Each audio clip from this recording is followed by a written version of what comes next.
Hey, what's up, everybody? This is Chicago Gooner bringing you another Arsenal talk. I know I promised a defensive holding midfielder uh, episode coming up, which I will do, which is coming up right after this one. Probably either come out tomorrow or the next day for sure. But I was thinking of something. I was just like brainstorming about stuff, and we're linked to all these different players, and we're all the newspapers and media outlet are saying we're making bids and we're launching bids, and we even had a player like Serge Aurier, sorry, uh, even having a video saying that yes, I am signing with Arsenal. Of course, he's retweeting everything. I know a lot of it's cooled down over the last like week or two with links to Arsenal, but if you plus I mean if you saw his game against Japan, you're basically saying we need to sign this kid like yesterday because the crosses that he was making against Japan were world class crosses. I mean, you can look at Sagna where he's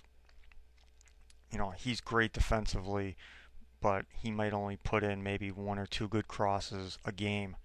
Um, for Giroud or whoever else to try to get their head on it or get a foot on it.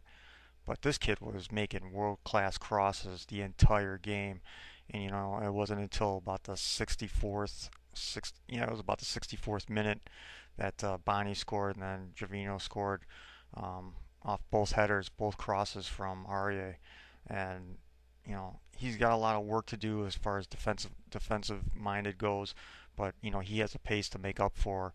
Sometimes if you make a mistake or something. Same with Jenkinson too. Jenkinson has a lot of pace as well, but you want to sign that kid. But this is the thing I was thinking of when I was like brainstorming. I was looking through like all the different links to different players. You know, Balotelli's been heating up over here for like the last like 2 weeks at least.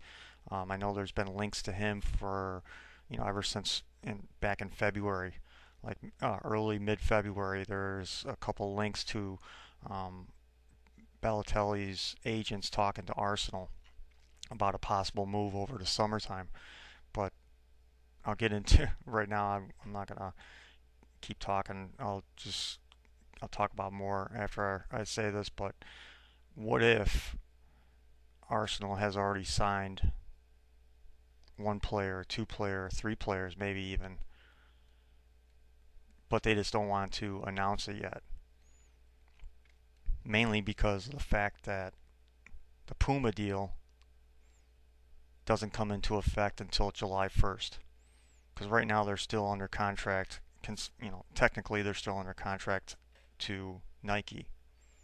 So how weird would it be if they announced somebody today, tomorrow, a week ago, and they're holding up an Nike version Arsenal shirt? Don't you think Puma, out of all the money that they're going to put into our club, 5 years, 150 million pounds, don't you think they would love us, love Arsenal to announce, excuse me, any new players that have signed for the club holding up the Puma version of an Arsenal shirt? And you really have to think. You really have to think. Then it's like, wow, is this what they're really doing? You know, Puma has dropped a little, some hints here and there on their Twitter page that um, just wait and see what we have in store for you. It's going to be worth the wait. Are they trying to drop hints? There's been a lot of hints that Puma is they are willing to front up some money that so that we can get Mario Balotelli because he is a Puma player. Of course, Cesc Fabregas was a Puma player as well, but maybe even before Cesc was even available, maybe we spent a lot of our money already. Maybe we have Aurier in the bag already. Maybe we have Balotelli in the bag already. Maybe we have Remy in the bag already, but we just can't announce it yet. because of the simple fact that on July 1st, that's when the Puma deal kicks in. And right now, we have no loyalty right now whatsoever to Nike anymore. All of our loyalties as far as our merchandise goes is Puma. So that's something to look out for. Today is currently June 15th. We have about 15 more days until July 1st. So that's something to think about. That's something to think about that, maybe we have signed a couple guys already, but we just can't announce it, which would be great. I mean, I was just thinking about this and brainstorming, and you know, because I'm just, as an Arsenal fan, I mean, we're all getting sick of hearing, well, we're linked with this player, linked with that player, we're talking about making bids, but there is no bids on the table, or, what's going on. And as Arsenal fans, we all know that, Arsenal keeps everything close to the chest. They don't talk about anything as far as a transfer window until it actually gets done, pretty much, or that it's 99% sure, and all that they're waiting for is a signature from the player on the contract that they're offering. So that's something to really look out for because, um, you know, you got to look at it this way too. Arsene Wenger is in Brazil right now. He's doing commentary for the French team, the French national team. I know he's getting a little bit of extra money. He's probably down there scouting as well for possible players that he can go after. Because again, too, look at it this way as well. Arsene Wenger came out right after the FA Cup and said, "Well, we won't sign anybody until after the World Cup." When is the World Cup over? July 13th, and the Puma deal will already be kicked in by then. That'd be great to wake up on July 1st and see Arsenal's Twitter account announce one, maybe two, or maybe even three players. Because currently July 1st is a Tuesday. So that's something to really think about, that maybe they have something in the bag. Maybe they have, as Arsene Wenger put it when we signed Ozil last year, maybe I have a little surprise for you. And of course, like I said, he's down in Brazil already. He can easily fly or get to one of the players that we have signed already and have him holding up that Puma Arsenal shirt, taking a picture. Who knows? Maybe the introduction videos, maybe the photographs are already taken as well. You just never know. So that's a little bit of a conspiracy theory to look at, and hopefully July 1st we'll see a name or two. Maybe because I thought it would have been great.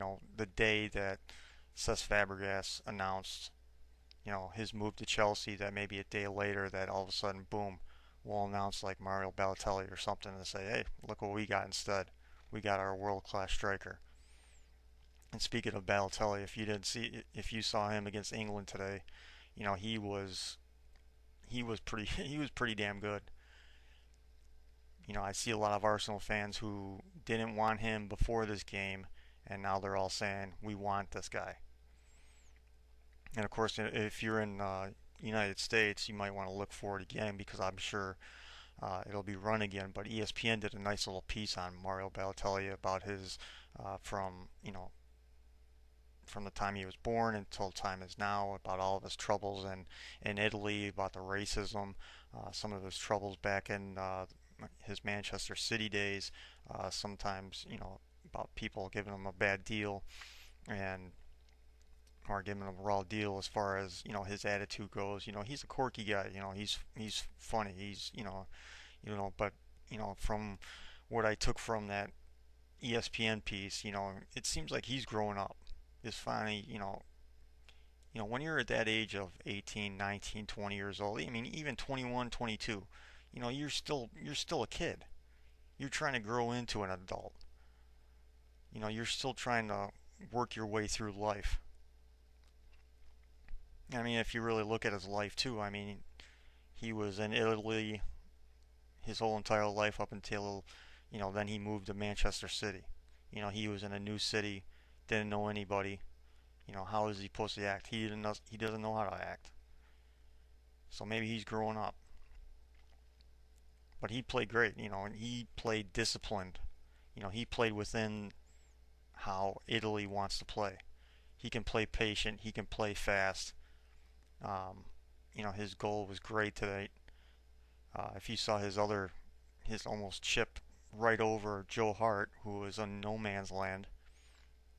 I mean, that ball was going in if Jagielka didn't wasn't there to save the day. And that's something that we need at Arsenal more than anything. I mean, he was that whole sequence right there was him making something out of absolutely nothing. I mean, he had Joe Hart in front of him. He had one or two defenders right in front of him, and boom, he just chipped it right over him, and that thing was going in. I mean, him working with Ozil, Ox, Theo Walcott, Santi Cazorla, Aaron Ramsey would be just fucking deadly. I mean, it would just be goal after goal after goal. I mean, we would just be racking off goals left and right. We would be like Manchester City and probably even more deadlier if we got that guy. But this will be the end of the episode. I just wanted to throw this out there, and um, you know, maybe it's just total conspiracy theory. Maybe it's just wishful thinking.